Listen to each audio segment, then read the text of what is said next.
Hello, Taurus. Salamat sa pagbisita o salamat sa pagbabalik. Ito po ang inyong Sun, Moon, Rising Sign, and Venus. Love reading tayo muli para sa sign ng Taurus. Kunin nyo lang po kung ano yung nakarelate kayo, tapon nyo yung hindi. Kung hindi nakarelate, okay lang yan. Maaring ang susunod na reading ang siyang makakarelate tayo. So, subscribe lamang po tayo para maabutan natin yan. Pero naniniwala ako meron at meron dahilan kung ba't tayo napadpad dito. Maaaring sa mensahe mula sa iisang card, pero pwede, ay, balik natin to, dalawa pala sila. Pero pwede din sa oracle card. Para sa lahat, hindi mo kailangan maging certified tarot reader para ma-appreciate ng oracle card. So, kung gusto niyo malaman ko ano yung card na ito, punta lang kayo sa description box. Kuha tayo ng quick message para sa'yo. Uy, allow anger. Alam mo na yan, ibig sabihin yan. Kung ikaw ay nagagalit ngayon, may pinagdadaanan na hindi maganda, huwag mong kimkimin. Labas mo yan. Nananalig, hopeful sa quarter 3 o quarter 2, rest of second half of the year. Maaring maraming pinagdaanan na sa first half of 2025 si Taurus na hindi maganda, maaring may kinalaman sa pera, pero hopeful tayo sa pagdating ng bagong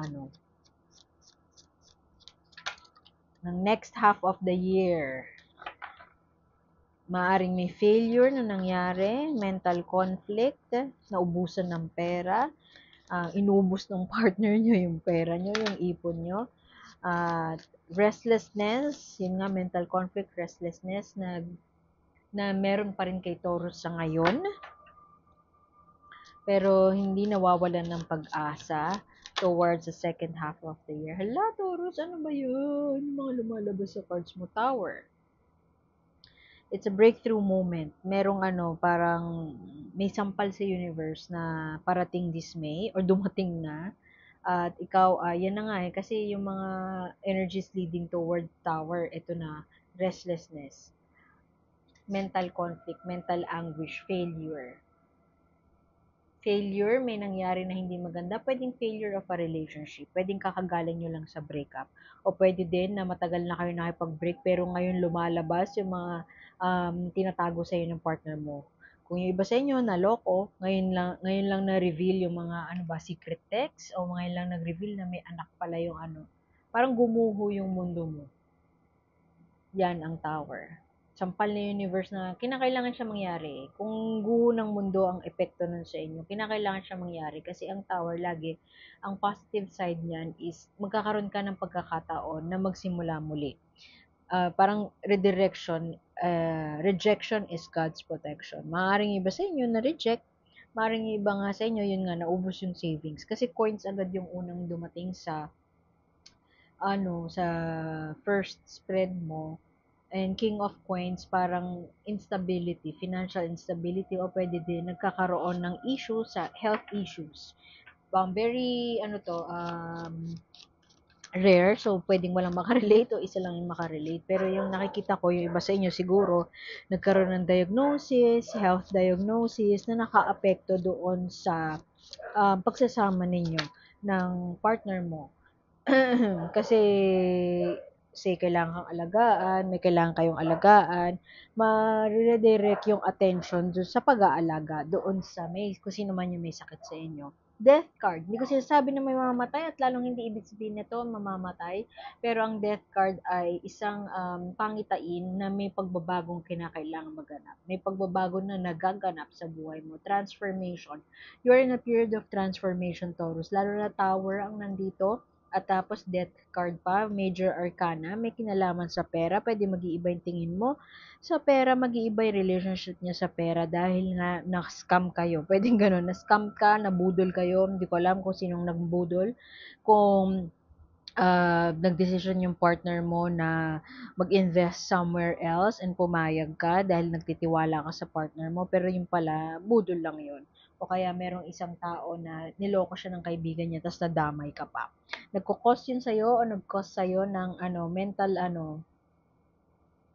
ewan ko, depression o kaya mental breakdown. Kasi hindi mo naman kagustuhan yun talaga eh. Pero yun, kailangan magbago. Pwedeng pagbabago yan na may kinalaman sa pagtingin sa pera. Pwede din na pagbabago yan na may kinalaman sa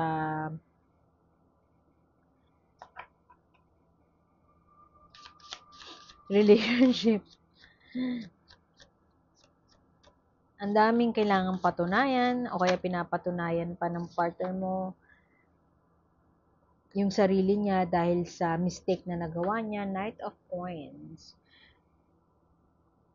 na reversed. Pwedeng ikaw yan eh. Taurus, Virgo, Capricorn yan. Restlessness when it comes to, tingnan mo pera na naman. Oh. Restlessness when it comes to, alam mo yung iba sa inyo, maaari nagsastruggle kasi tambay yung partner. Palamunin, kumbaga. Pero hindi mo masabing palamunin siya kasi, alam mo na masasaktan yung feelings niya and hindi niya deserve na ikaw pa yung makapanakit ng feelings niya. Pero kung tutuusin at kung ibubulong mo lang sa mga kaibigan mo yung pinagdadaanan mo ngayon, maaaring palamunin ang partner mo at hindi siya nag-e-effort. Ang tamad-tamad niya.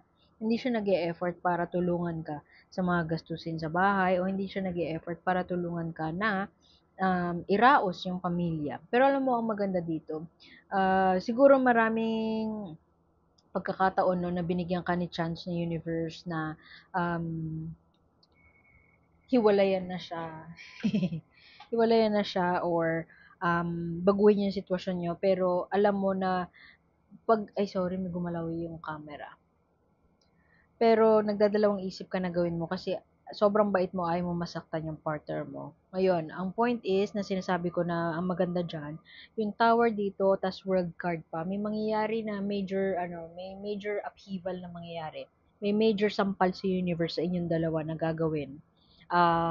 Hindi nyo, hindi nyo siya inaasahan, pero alam nyo na mangyayari na siya. It's, it's a long time coming, waiting for the other shoe to drop. Anong ibig sabihin ng waiting for the other shoe to drop? Alam nyo na alam nyo na kailangan na mangyari, ripe na mangyari yun, pero hinihintay nyo na lang na si God ang mag-intervene. Hinihintay nyo na lang si universe na gumawa ng action kasi kung kayo tatanungin, hindi kayo gagawa ng action. Ano example nun? Wala yan. Ano example nun?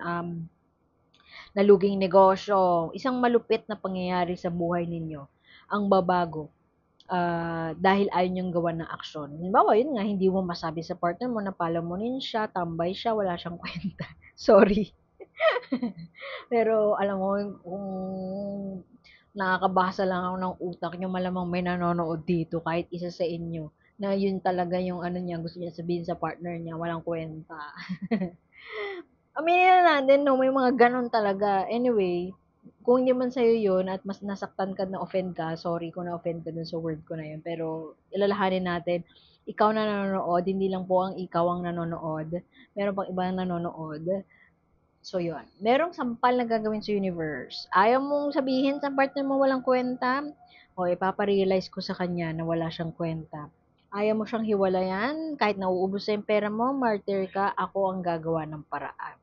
At maganda yon dahil nasabi ko maganda kasi sa lahat-lahat ng reading so far, ikaw pa lang ang nakakuha ng upright na world card. Ano ang world card? Isasarado na ang chapter ng buhay na nagpasakit sa'yo. Kung ano man yung chapter na sobrang arduous, sobrang matagal, sobrang pinahirapan ka ng bonggang-bongga, ito ay sign na isasarado na yan ni universe. Dahil gagawa siya ng paraan para maisarado na yan.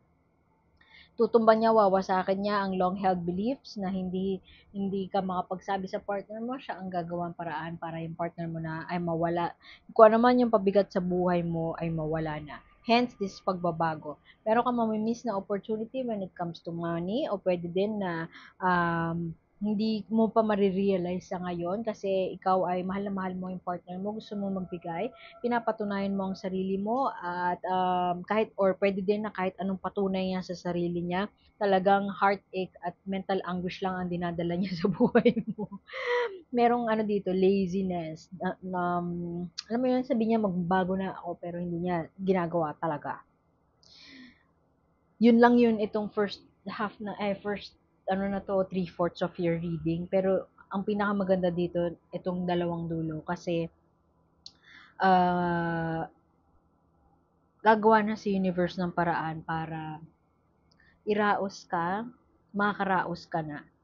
Iraos ka sa isang bagay na naging pabigat sa'yo for the longest time. Kasi magbabago na ang lahat. At marami mang nawalang pera, marami man nasayang na mga pagkakataon, o marami man na nasayang na naipundar mo, sinayang lang ng partner mo, at ayaw mo naman siyang sabihan or nasabihan mo na siya to no avail, walang nangyari. Si universe ang tutulong sa'yo. Keep the faith. Ano yung na-pick up ko sa'yo? Anger, allow anger kanina, no? O kung nagagalit ka na sa nangyayari sa sitwasyon, ilabas mo na yan. Pwede kasing kinikimkim mo lang kung ano yung mga gusto mong sabihin sa partner mo at sinusolo mo. Huwag mong solohin. Pero kung isolo mo man, okay lang yan kasi si universe naman ang gagawa ng paraan para makaraos. Makaraos sa pinagdadaanan. Ay nako, ayun na nga ang sinasabi ko. Allow the anger kanina, 'di ba? Kung ikaw ay nagtitimpi, nagtatago ng ano kasi ayaw mo magmukhang witch, magmukhang mangko, magmukhang masama sa tingin ng partner mo at sa pamilya niya. Ito, hinihimok ka ngayon ng universe na ilabas mo na yung hagitude na yan. Ito ay si Babayaga. Take no shit. Do no harm, take no shit. Yan ang message nito.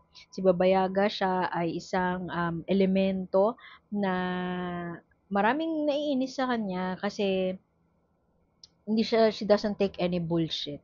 Alam niya kung ano yung gusto niya in life. Alam niya kung ano yung makakabuti sa kanya at sa mga anak niya. She has grown a spine na so, kumbaga kumapal na yung muka, tumigas na yung buto, tumibay na ang sikmura dahil marami na siyang pinagdaanan. Ikaw to, Taurus, marami kang pinagdaanan at nakikita ng universe yung efforts mo, yung mga paghihirap mo at i-reward ka na niya. Time na para i-reward ka na. So ngayon, ang kailangan mo lang gawin ay kung kinakailangan mong i-express ang sarili mo, nahihirapan na ako, parang sabi mo nahihirapan na ako, hindi ko na kaya, pwede ba tayo mag-usap, anong plano mo, kasi hindi ko na kaya. Baka kailangan mong mag-iwas ng timpi-timpi at i-express kung ano man ang iyong nararamdaman. Again, si Babayaga, she does no harm to others, and she takes no shit. Do no harm, take no shit.